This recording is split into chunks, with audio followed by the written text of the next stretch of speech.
वैदिक मंत्रोच्चारण के बीच में आज संसद भवन में पूजा की प्रक्रिया संपन्न हो गई है। लेकिन इंतजार हम सभी को उस लम्हे का है, उस घड़ी का है जब 1:10 पे देश के प्रधानमंत्री इस देश के नागरिकों को संबोधित करेंगे। ऐसे मौके पर जो ऐतिहासिक दिन है, यानी नए संसद भवन का उद्घाटन समारोह, और आज के दिन संसद भवन को लेकर जो इस देश की भावनाएं हैं, जो पीएम की भावनाएं हैं, उन तमाम बातों के बारे में इस वक्त जिक्र होगा। तो इस वक्त की सबसे बड़ी खबर हम अपने दर्शकों को बता रहे हैं।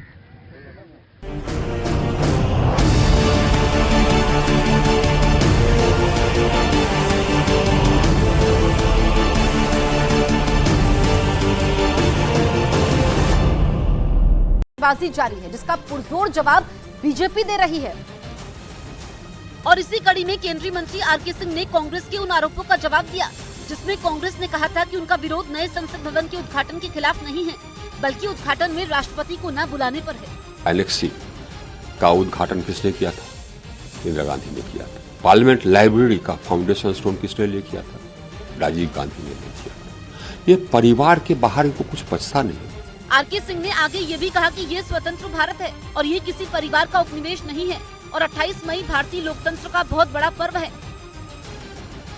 इधर बिहार के सत्ताधारी गठबंधन ने भी नए संसद भवन के उद्घाटन समारोह का बहिष्कार किया है, जिसके बाद जेडीयू से अलग हुए उपेंद्र कुशवाहा ने उन दावों पर करारा हमला बोला और कहा कि संसद भवन के उद्घाटन कार्यक्रम का बॉयकॉट करने वाली पार्टियां वैचारिक दिवालियापन की शिकार हो चुकी हैं। लेकिन अगर प्रधानमंत्री जी कर रहे हैं तो इस बात पर हाय तौबा मचाना विपक्ष का बिल्कुल अनरिगल है। कुछ मतलब ही नहीं है इस तरह के विरोध का।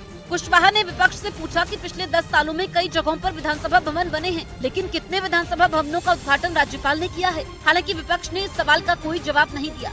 इधर नए संसद भवन में उत्तर प्रदेश के भदोही जिले से मंगवाए गए रंग बिरंगे कालीन बिछाए जाएंगे। इसे तैयार करने में भदोही के कारीगरों ने कई दिनों तक कड़ी मेहनत की ताकि संसद के नए भवन की सुंदरता में 4 चांद लग सके। भदोही को कालीन शहर के नाम से भी जाना जाता है और यहाँ न सिर्फ अलग अलग राज्यों बल्कि कई देशों में भी कालीन भेजे जाते हैं। हालांकि नए संसद भवन में सिर्फ हाथों से ही बने कालीन बिछाए जाएंगे, जिसके लिए वहाँ के कारीगरों ने दिन रात एक कर दिया। एक एक धागे से उस कालीन को बुना जाता है और एक लंबे दौर तक ये चलती है। भदोही जिले को कालीनों के लिए GI यानी ज्योग्राफिकल इंडिकेशन टैग भी मिला हुआ है। GI टैग से किसी चीज का किसी खास इलाके से रिश्ता पता चलता है और ये एक तरह का पेटेंट होता है, जिसका मतलब है कि ये प्रोडक्ट सिर्फ इसी जगह पर ही बनता है, यानी इस इलाके से बाहर इसे कोई नहीं बना सकता। सिंगोल पर छिड़ी सियासी बहस के बीच दिल्ली के तमिल मलाई मंदिर में संसद में स्थापित होने वाले सिंगोल से जुड़ा एक महत्वपूर्ण धार्मिक अनुष्ठान संपन्न हुआ, जिसमें तमिलनाडु से आए तमिल विद्वानों का मंदिर में भव्य स्वागत किया गया। सभी विद्वानों को तमिल रीति रिवाजों और धार्मिक मान्यताओं के मुताबिक सम्मानित किया गया। इसके बाद सभी विद्वानों ने सिंगोल की पूजा की तैयारी की। धार्मिक अनुष्ठान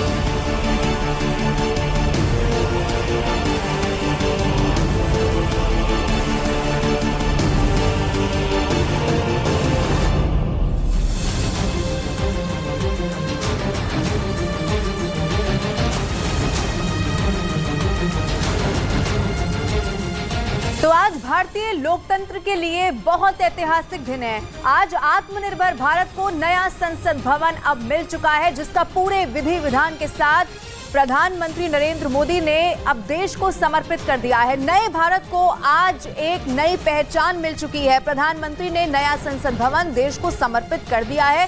एक एक तस्वीर न्यूज़ 18 इंडिया ने आपको दिखाई, कैसे प्रधानमंत्री नरेंद्र मोदी पहुंचे, पूरे विधि विधान के साथ, मंत्रोच्चार के साथ पूजा हवन वहां पर किया गया और उसके बाद पहले सिंगोल को स्थापित किया गया और फिर धर्म सभा, सर्वधर्म सभा यहां पर हुई। हिंदुस्तान में अलग अलग धर्मों के जो लोग रहते हैं, सबका सम्मान आज लोकतंत्र के मंदिर से यहां पर किया गया। आपको यह भी बताएं, तमिलनाडु के विभिन्न मठों के अधिनम ने पूरी विधि विधान के साथ अनुष्ठान भी यहां पर कराया।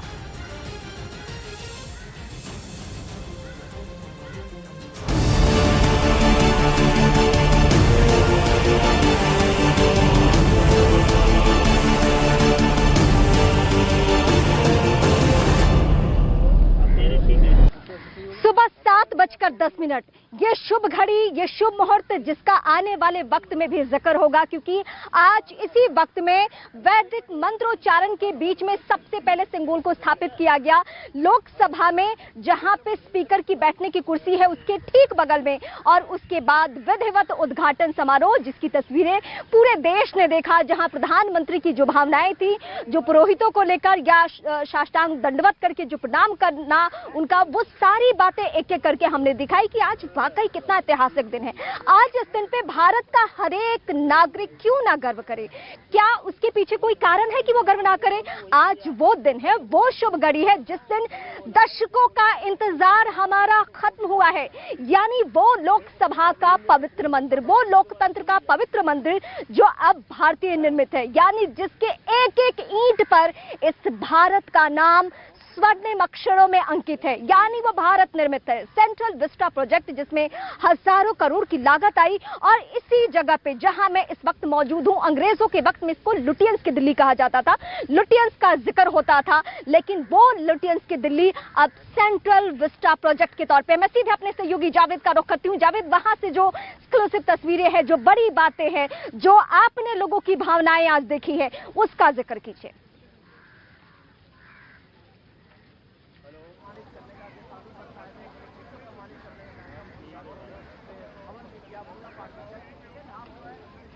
जावेद, ये सवाल आपसे था मेरा।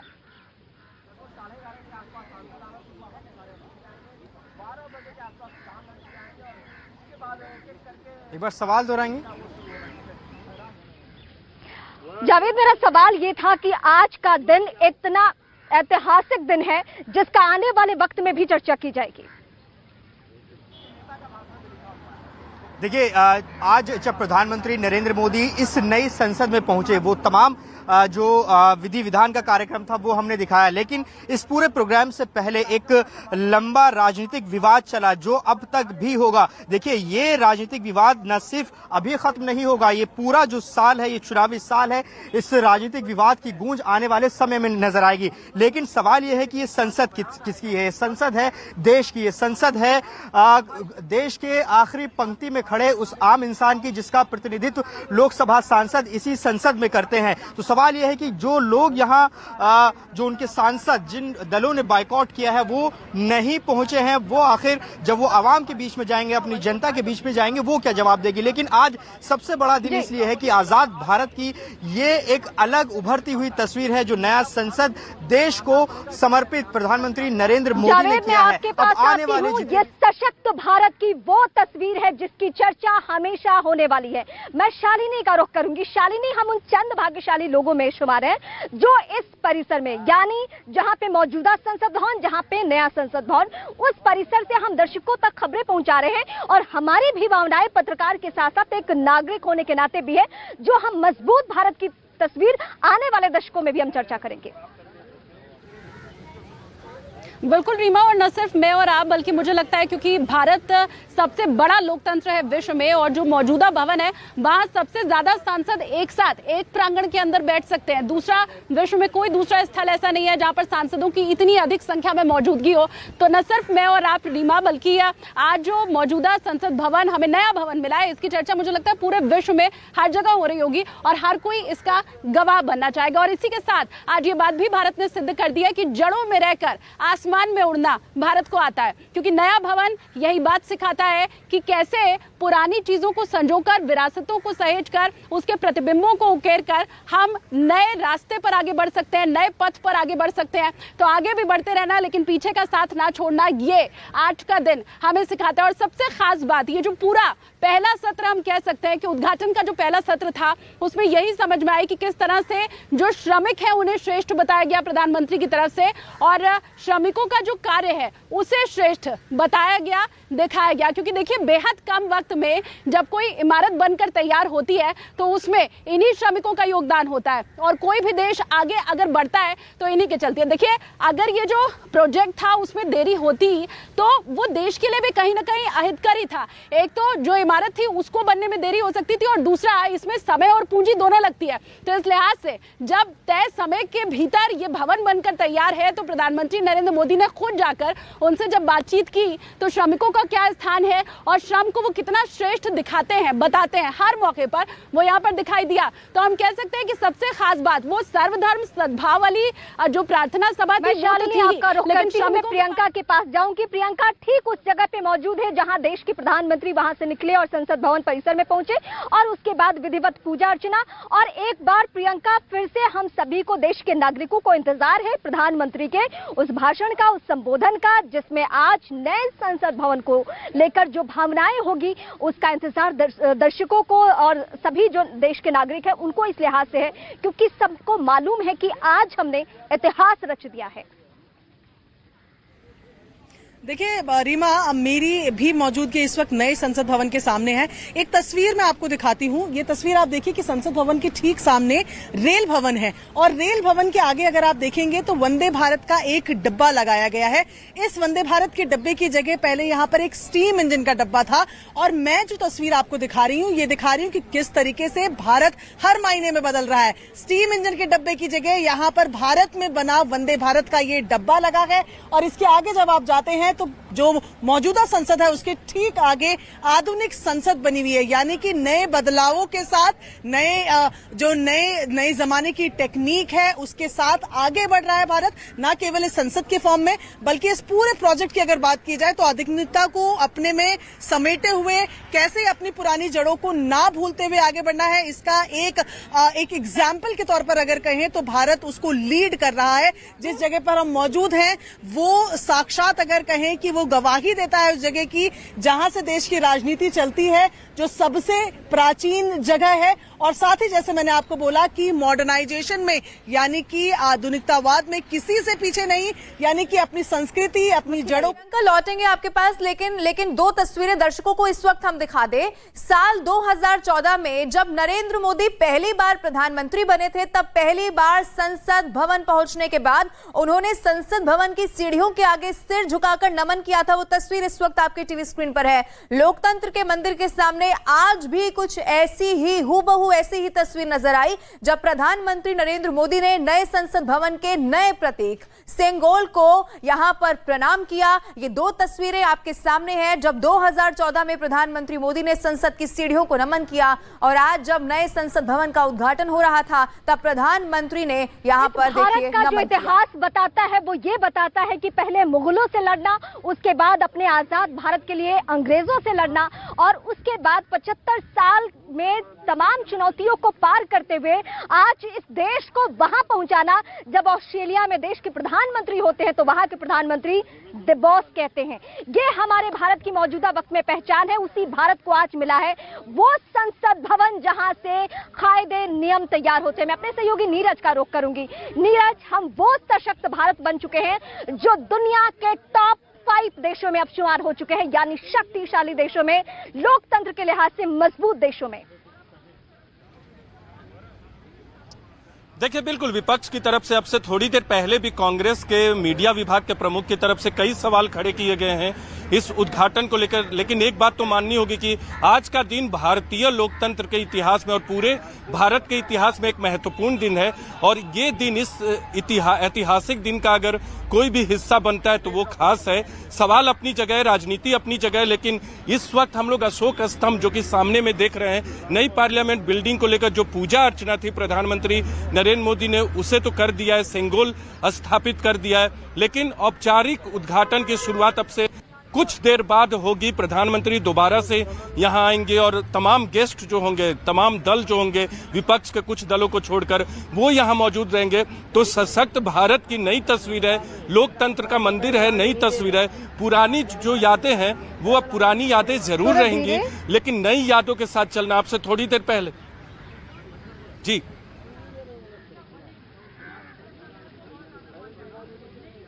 और एक बार मैं फिर शालिनी का रुख करूंगी। शालिनी, हम मजबूत भारत की वो तस्वीर यहां से दिखा रहे हैं जिसका इंतजार इस देश के हर एक नागरिक ने किया है और यही संसद परिसर से इस वक्त हमें समझ में भी आता है। लेकिन मौजूदा वक्त का जो संसद भवन है जिसने 17 लोकसभा की कार्रवाई देखी है, हालांकि उसका 2 सेशन अभी बाकी है जो नए संसद भवन में होना है, उसकी तमाम यादें ऐसी है जिसे भुलाया नहीं जा सकता, जिसे मिटाया नहीं जा सकता। शालिनी। बिल्कुल, और इसीलिए रीमा उसे संग्रहालय के तौर पर आगे सहेजा जाएगा। जो भी विजिटर्स यहाँ पर आएंगे वो अभी जितने भी यहाँ पर संसद के सत्र चले हैं उनमें जो भी विशेष चीजें रही हैं, बातें रही हैं, उन्हें वहां पर देख सकते रहेंगे और लगातार उस जो संग्रहालय बनाया जाएगा उसमें लोगों को प्रवेश मिलता रहेगा। इन सब के अलावा जो नया संसद भवन बनकर तैयार है उसके अंदर भी एक जो मूल प्रति है हमारे संविधान की वो रखी जाएगी। तो आने वाले वक्त में मैं ये कह सकती हूँ कि आप अगर संसद भवन की ओर कोई आने की कोशिश करेगा, प्रवेश अगर करेगा तो उसमें उसको और ज्यादा नया और पुराना दोनों का एक तालमेल और सम्मेल वहां पर दिखाई देगा। अच्छा, इन सब के साथ एक खास चीज ये है जो मुझे लगता है दर्शकों के लिए उपयोगी है, जो आप बता सकते हैं कि यहाँ पर जो विजिटर्स हैं उनके लिए अलग से प्रबंध किया गया है, जिसकी गुंजाइश जो पुराना भवन था उसके अंदर कम थी। 300 से ज्यादा विजिटर यहाँ बैठ करके संसद की जो कार्यप्रणाली है उसे समझ पाएंगे, देख पाएंगे और उनके लिए बाकायदा अलग से जगह निर्धारित की गई है। शालिनी, मैं आपका रुख करती हूँ। यतेंद्र मेरे साथ इस वक्त है। यतेंद्र, भारत वो देश है और हमारे संविधान में भी ये सहूलियत हासिल है कि हमें बोलने का अधिकार हासिल है, चाहे वो कोई भी मसला हो, किसी भी मसले पे राजनीति। लेकिन इस बार जो हुआ, इस भारतवर्ष में इस बार जो हुआ वो दुर्भाग्यपूर्ण हम कह सकते हैं, क्योंकि संसद भवन उद्घाटन समारोह का विरोध करना कहीं ना कहीं उन तमाम नागरिकों का विरोध करना भी है जिन्होंने चुनकर प्रतिनिधियों को संसद भवन भेजने का काम किया है, या 2024 में ठीक यही प्रक्रिया दोहराई जानी है। तो क्या इस पे राजनीति होनी चाहिए? देखिए, लोकतंत्र में राजनीति हमेशा होती रहती है, लेकिन लोकतंत्र में उन चीजों का और उन तथ्यों का और उन घटनाओं का हमेशा ध्यान रखा जाता है जो देश के सम्मान से जुड़ी रहती हैं। नई पार्लियामेंट का की बात जो कही जा रही है वो देश के गौरव की बात, राष्ट्र के गौरव की बात मानी जा रही है और है भी। लेकिन जिस तरह से विरोध हो रहा है उसे आने वाला जो इतिहास है उसे लिखा जाएगा और देश की जनता शायद ही उसे भूलेगी, क्योंकि विपक्ष हमेशा से विपक्ष का काम है सरकार के कामों पर, उसके जो गतिविधियां उन पर हमेशा टीका टिप्पणी करना, उनका विरोध करना अगर वो देश हित में नहीं है। लेकिन केवल विरोध के लिए विरोध करना ये शायद ही किसी को भी बड़ा नागवार गुजरेगा। और जो जिस तरह की घटनाएं हो रही हैं और खासकर देश की संसद के उद्घाटन, जो नई संसद है उसके उद्घाटन के समय जो विपक्षी दलों ने बहिष्कार किया है वो शायद देश की जनता जब 2024 का चुनाव आएगा तो इसको ध्यान में अभी रखेगी। ये देश की नई संसद जिसके द्वार पर ही लिखा है सत्यमेव जयते, यानी कि जो सत्य होगा वो सबके सामने है और हर नागरिक इस एक एक घटना को देख रहा है, क्योंकि ये लोकतंत्र की जो सबसे बड़े लोकतंत्र की जो नई संसद है उसका उद्घाटन है। आप इसके लेकिन बहिष्कार का जो ऐलान किया है वो शायद ही किसी के गले उतरे। आप विरोध कर सकते हैं नई संसद को लेकर के। राष्ट्रपति ने जो विपक्ष की मांग है कि राष्ट्रपति के द्वारा इसका उद्घाटन होना चाहिए, प्रधानमंत्री के द्वारा नहीं होना चाहिए, वो अपनी बात रख सकते हैं, लेकिन उद्घाटन के समय मौजूद रहना चाहिए, क्योंकि जब सेशन शुरू होगा, जो मानसून सेशन शुरू होगा, तब भी तो विपक्ष के सांसद इसमें आएंगे, तब क्या वो मना कर देंगे? ये हर नागरिक के मन में सवाल होगा, क्या वो सेशन के दौरान। ठीक है, आप बने रहिए हमारे साथ, हम लौटेंगे आपके पास। लेकिन तस्वीरें हमने इससे पहले भी दर्शकों को दिखाई। अब देखिए, जो ऐतिहासिक सिंबल है उसे लोकसभा अध्यक्ष के आसन के पास स्थापित पूरे विधि विधान के साथ अब कर दिया गया है। 5 फीट लंबे चांदी से बने इस सिंबल पर सोने की परत चढ़ाई गई है। इसके ऊपरी हिस्से की अगर बात की जाए तो ऊपरी हिस्से पर नंदी विराजमान है और इस पर झंडे बने हुए हैं। उनके नीचे तमिल भाषा में कुछ लिखा भी हुआ है। दरअसल आपको ये भी बताएं कि हाल ही में प्रयागराज से लाने के बाद इसे दिल्ली के म्यूजियम में रखा गया था। इस सिंबल को 1947 में बनवाया गया था। सिंबल का इतिहास आधुनिक तौर पर भारत की आजादी से जुड़ा हुआ है, तो वहीं इसकी प्राचीनता की कड़ियां चोल राजवंश से भी जुड़ती हैं। इसे राजाओं के राजदंड के तौर पर भी जाना जाता था। तो इसे जब स्थापित किया गया प्रधानमंत्री नरेंद्र मोदी की ओर से, उस वक्त की जो तस्वीर है वो भी इस वक्त आपके टीवी स्क्रीन पर हम आपको दिखा रहे हैं, लेकिन उसका इतिहास क्या कहता है वो भी हमने आपको बताया। अब आप इसे सिंबल कह लीजिए, आप इसे राजदंड कह लीजिए, लेकिन यहां से प्रधानमंत्री नरेंद्र मोदी की ओर से इसे स्थापित कर दिया गया। इस वक्त मेरे जहन में एक सवाल आ रहा है जो प्रियंका का मैं रुख करूंगी और प्रियंका से ही समझूंगी। प्रियंका, मैं देख रही थी जो पूरी लिस्ट है, जो कार्यक्रम की टाइमिंग है, उसमें एक जगह राज्यसभा में विपक्ष के नेता का संबोधन लिखा हुआ है। अब विपक्षी पार्टी जिसमें सबसे प्रमुख पार्टी कांग्रेस पार्टी, उसने बहिष्कार कर रखा है, यानी जो संबोधन का जगह है वहां भी कांग्रेस पार्टी नहीं पहुंचने वाली है, जबकि ये बहुत जरूरी है कि लोकसभा और